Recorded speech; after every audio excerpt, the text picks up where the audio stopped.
Saudara, kita jumpa lagi dalam merenungkan kebenaran firman Tuhan dalam tema Malaikat bagian kedua. Pada bagian pertama, kita telah belajar dan merenungkan apa itu malaikat dan kapan mereka dicipta. Pada bagian kedua ini kita akan belajar dan merenungkan malaikat itu makhluk seperti apa. Malaikat itu makhluk roh. Ia makhluk roh yang tidak bertubuh. Tapi ketika tampil di bumi, mereka sering menampilkan diri menggunakan tubuh sehingga dapat dilihat oleh manusia. Misalnya ketika malaikat menyampaikan berita kepada Maria atau kepada gembala di padang Efrata dan kepada Yusuf. Yang kedua, mereka adalah makhluk roh yang netral, artinya tidak berjenis kelamin. Namun ketika tampil di bumi selalu mengambil rupa laki-laki dewasa. Tidak pernah mengambil rupa sebagai anak-anak kecil atau jenis kelamin perempuan. Salah gambar-gambar yang saudara lihat itu. Mereka dapat tampil dengan segala kegemilangannya sebagai malaikat. Sehingga hampir semua yang melihatnya merasa takut. Namun mereka juga bisa tampil sama sekali tidak menampilkan kemalaikatannya. Contoh pada waktu ia atau para malaikat itu datang kepada Lot. Ketika memberitakan bagaimana Sodom dan Gomora akan dihancurkan dalam Kejadian 19 ayat 1-3. Mereka juga masuk ke dalam rumah Lot dan makan makanan yang dihidangkan oleh Lot. Itu sebabnya berdasarkan peristiwa ini, penulis surat Ibrani dalam Ibrani 13 ayat 2 mengatakan, jangan lupa memberi tumpangan kepada orang, sebab dengan berbuat demikian, beberapa orang dengan tidak diketahuinya menjamu malaikat-malaikat.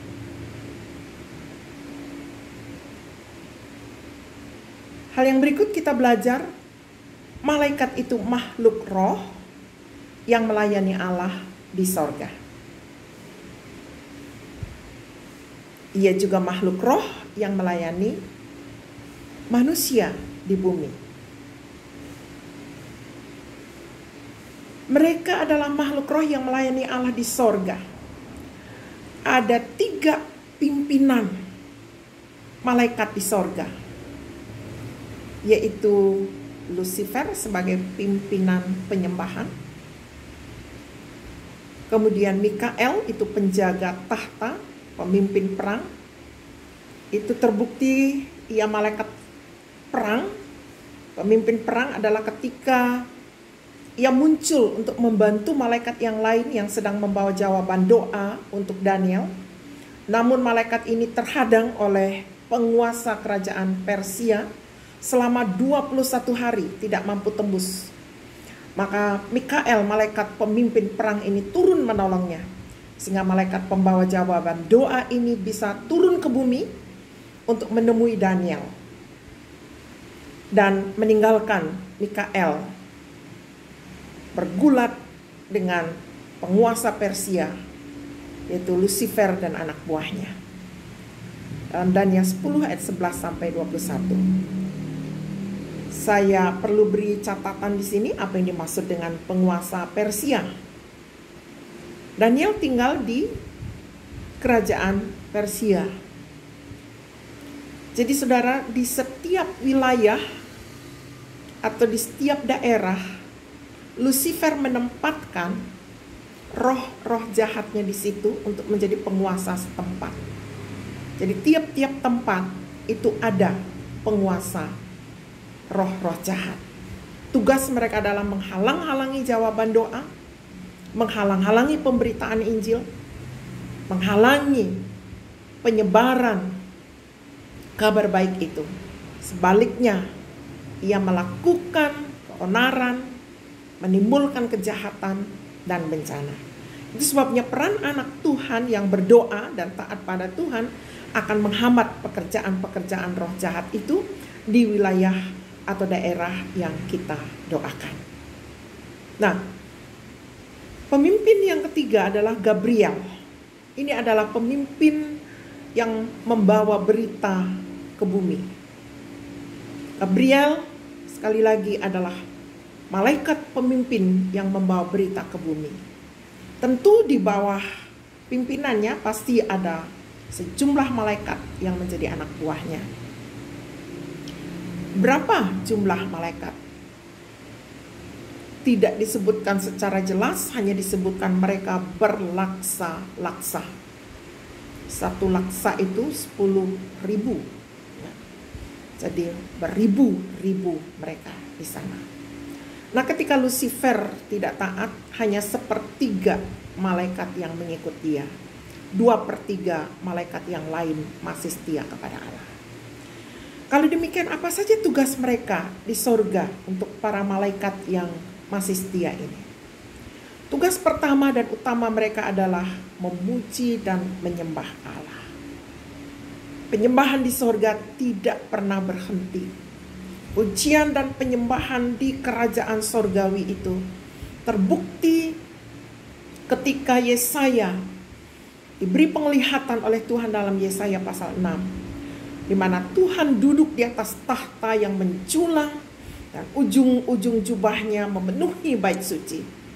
Para serafim, ini malaikat yang khusus pada tahta Allah, memiliki 6 sayap, di mana 2 sayap untuk menutupi wajahnya, 2 sayap lagi untuk menutupi kakinya, 2 sayap lagi digunakan untuk terbang. Ini sungguh menyatakan sebuah penghormatan dan pengagungan kepada Allah yang layak disembah. Dan para serafim itu tiada henti-henti untuk mengucapkan bersahut-sahutan satu dengan yang lain, Kudus, kudus, kuduslah Tuhan. 3 kali. Juga di sini menyatakan ketritunggalan Allah.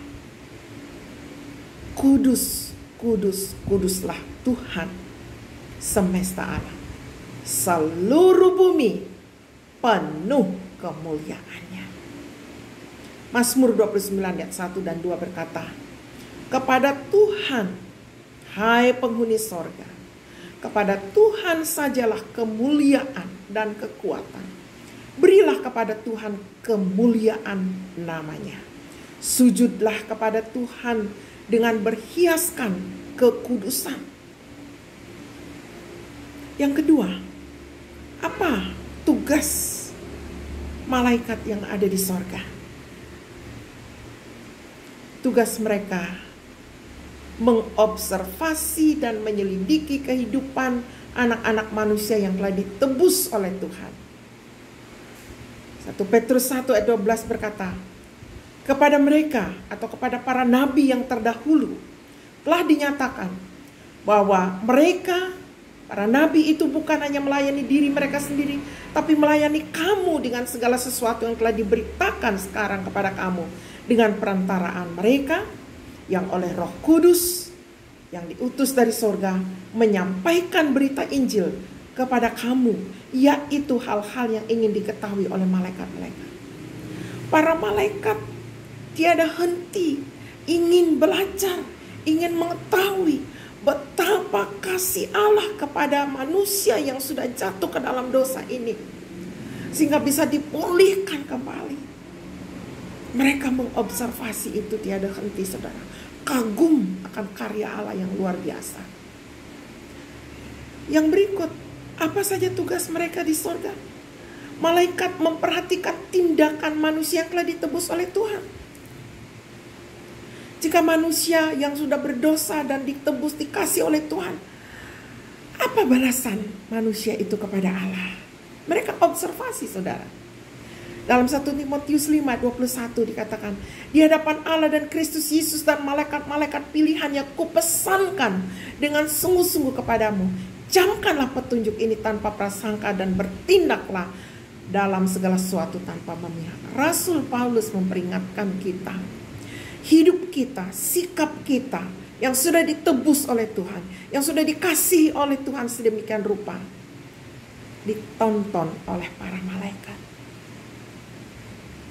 Sebab itu Rasul Paulus katakan, bertindaklah dalam segala sesuatu tanpa memihak. Artinya taatlah kepada Tuhan. Jangan lagi miring-miring. Hidup kita ditonton oleh malaikat. Yang berikut, para malaikat juga bersuka cita atas karya Allah dalam penebusan. Saudara, ini luar biasa. Malaikat itu tidak habis pikir bagaimana manusia ini dikasihi, karena malaikat ini melihat ketika kawan-kawan mereka melawan Allah, tidak ada pengampunan. Tapi ketika manusia jatuh ke dalam dosa karena digoda, manusia mendapat pengampunan. Ini malaikat terus observasi dan mereka bersuka cita karena kasih Allah ini kepada manusia. Saudara masih ingat lagu Hai inilah kabar yang senang yang malak juga nyanyikan, yaitu dosamu tiada hukena, Gafirat memperdamaikan. Malaikat ini terlibat dalam pelayanan penebusan, dan mereka bersuka cita atas kasih Allah kepada manusia berdosa. Dikatakan dalam 1 Timotius 3:16, dan sesungguhnya agunglah rahasia ibadah kita, Dia yang telah menyatakan dirinya dalam rupa manusia, dibenarkan dalam roh yang menampakkan dirinya kepada malaikat-malaikat, diberitakan di antara bangsa-bangsa yang tidak mengenal Allah, yang dipercaya di dalam dunia diangkat dalam kemuliaan. Jadi karya penebusan ini Tuhan juga beritakan kepada para malaikat. Tuhan tampilkan, Tuhan pamerkan kepada para malaikat bagaimana Ia mengasihi manusia berdosa. Sekali lagi, manusia yang telah berdosa bisa dipulihkan lagi, dapat menyembah Allah lagi bersama-sama dengan malaikat-malaikat yang masih setia kepada Allah. Sungguh hal ini memberikan suatu sukacita kepada malaikat itu secara tersendiri. Sebab itu saudara, jangan memberi penyembahanmu kepada yang lain. Dari pelajaran ini, ada beberapa hal yang dapat kita simak dan renungkan. Malaikat itu makhluk roh. Namun jika membawa pesan khusus kepada manusia di bumi, ia tampil menggunakan tubuh dalam bentuk laki-laki dewasa. Walau mereka sebenarnya bergender netral, tidak punya jenis kelamin. Yang kedua, mereka bisa tampil dengan segala kegemilangannya sebagai malaikat, atau sama sekali tidak menampilkan kegemilangannya, dia tampil seperti manusia biasa. Sebab itu waspada. Tuhan perintahkan selalu berikan tumpangan bagi orang yang membutuhkan. Siapa tahu itu malaikat yang saudara sedang berikan tumpangan. Dan juga perhatikan, malaikat itu tidak pernah tampil dalam jenis kelamin perempuan atau tampil dalam anak-anak bayi yang bersayap. Itu gambar-gambar salah, saudara. Ya. Yang ketiga dan terakhir, ayo giatlah menyembah Allah. Sama seperti malaikat-malaikat itu. Malaikat itu menjadi contoh justru bagi kita dalam hal ketaatan. Mereka tidak ikut-ikutan untuk mengikut yang tidak taat itu. Mereka punya prinsip tersendiri dan setia kepada Allah. Taat kapan saja Allah perintahkan, turun-turun. Ya, luar biasa. Kiranya melalui pelajaran malaikat ini kita menjadi manusia ciptaan baru Allah yang sudah ditebus oleh Allah, semakin taat kepada Allah. Amin.